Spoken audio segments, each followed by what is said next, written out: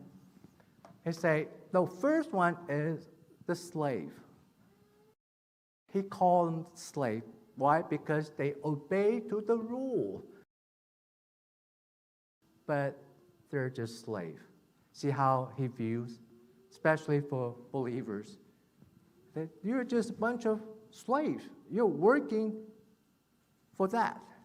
Under this system, Judeo-Christian value, you're just a bunch of slaves, according to him. And he believed that the second type of person is the last one. A little better. They are smarter. They're like Charles Hawkins people, like they know science, and they think they are better. They don't need religion. They don't need faith. They try to find their way and get out of this rule. So these people are called last men, but that's not the best. He said the best person people to have is called, I forgive my German, okay?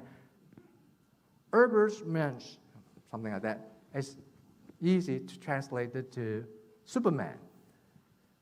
Or Uberman, I don't know. Superman. What is Superman? Superman is someone that do not have to follow any rules that's set by religion. Superman is, he makes his own rule. Wow. This is why when you are Superman, you make your own rule. God is so dead.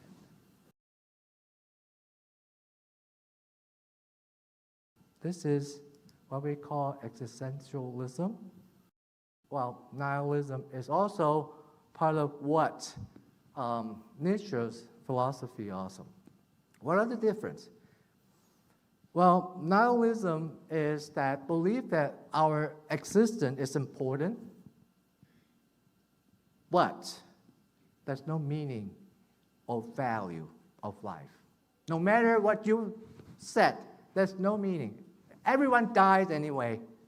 It's very pessimistic. But existentialism is belief that, yes, we exist, but we can make our own rule and our own value without depending on any religion or faith.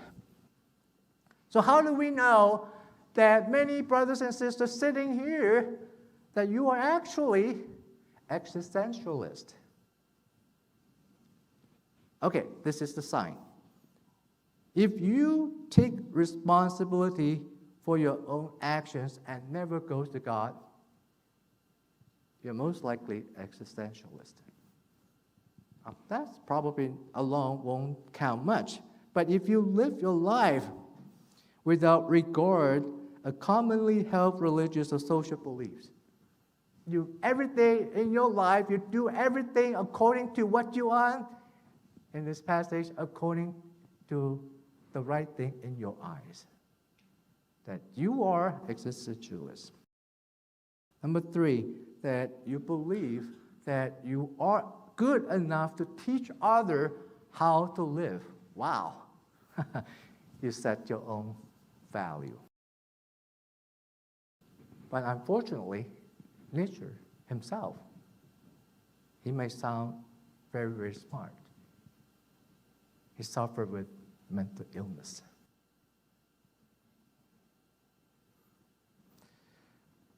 You know, the right thing in the eyes of man leads to destruction. It's already said here. Let's read this verse and put this verse in your heart. Let's read together. Blessed is the man who walks not in the counsel of the wicked, nor stands in the way of sinners, nor sits in the seat of scoffers. But his delight is in the law of the Lord, and on his law he meditates day and night. Put this verse in your heart and trust in it. Number 2, the right things in God's eyes lead to eternal life.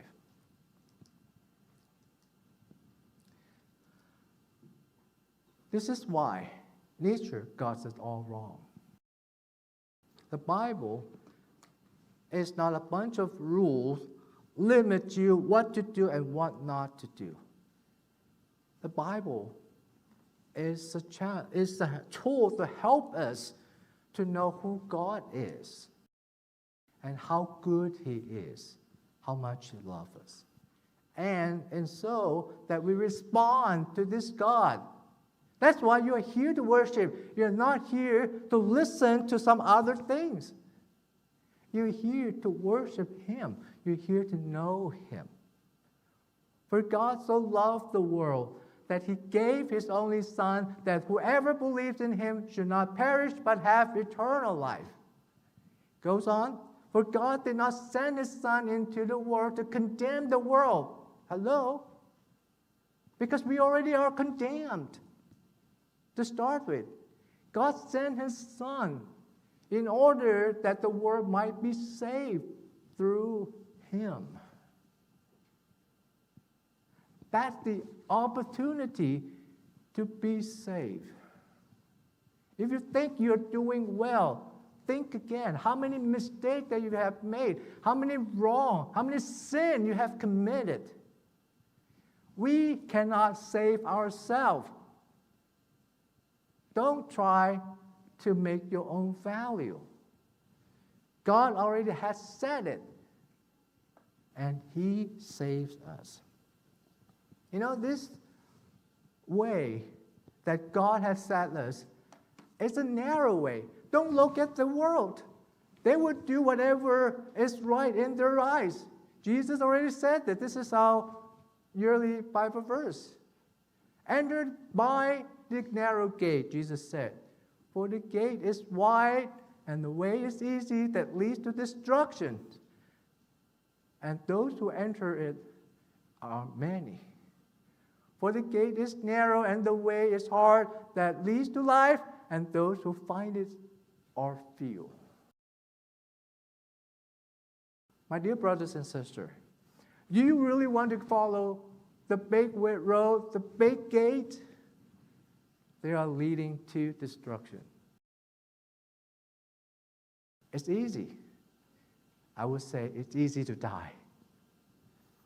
But it's hard to leave. Hard to live. You want to follow Jesus. But it's not really by our own action. Because Jesus said, according to Paul, that by grace you have been saved through faith. And this is not your own doing. It is the gift of God, not result of works, so that no one may be boast. So, it is not you decide what is right and wrong. We cannot. God already solved the problem. We just have to depend on Him. By faith, we are safe. We just continue to walk in His grace. That's it. So, first step, you must let Jesus be your God and your Savior. And then you must let Jesus be your master and your king.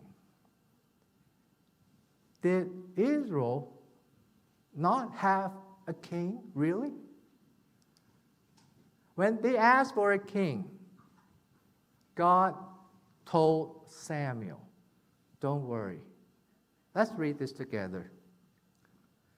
And the Lord said to Samuel, obey the voice of the people in all that they say to you, for they have not rejected you, but they have rejected me from being king over them.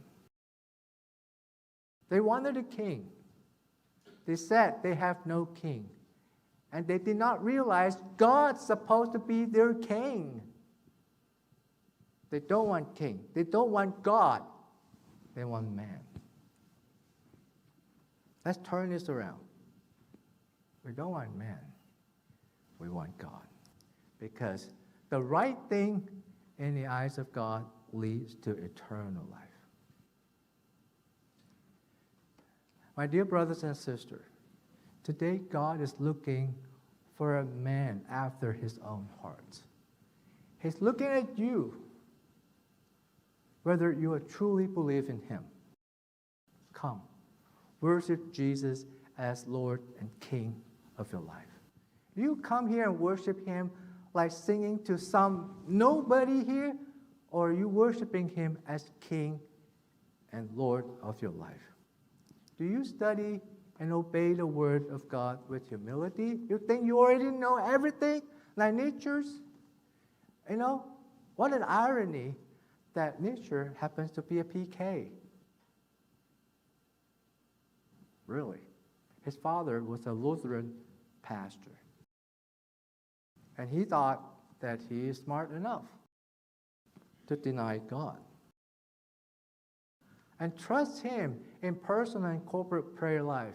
You need to trust him with prayer. You can't just say that I am a believer, I got baptized, I read some of the Bible, and I never pray. No, we need prayer, especially in time like this. How many of you prayed for Israel war? How many of you prayed for the mass shooting in Maine? How many of you pray for your own life every day? Oh, sure. How many of you pray for others? My dear brothers and sisters, we must learn to pray. We must. And then live godly life at home, at church, and community. Here is the community. You can't just pretend that you are a believer only. You have to live and interact with others and preach the gospel for the Great Commission of Christ. So, two truths from this story. I still urge you to read the story and try to digest this message this morning. The right thing in man's eye leads to destruction. When I say destruction, I mean death. But the right thing in God's eye leads to eternal life. All you need is to have faith in God, because we cannot do anything by ourselves. Are you willing to trust in Jesus today? Or are you willing to do the right things in God's eyes today?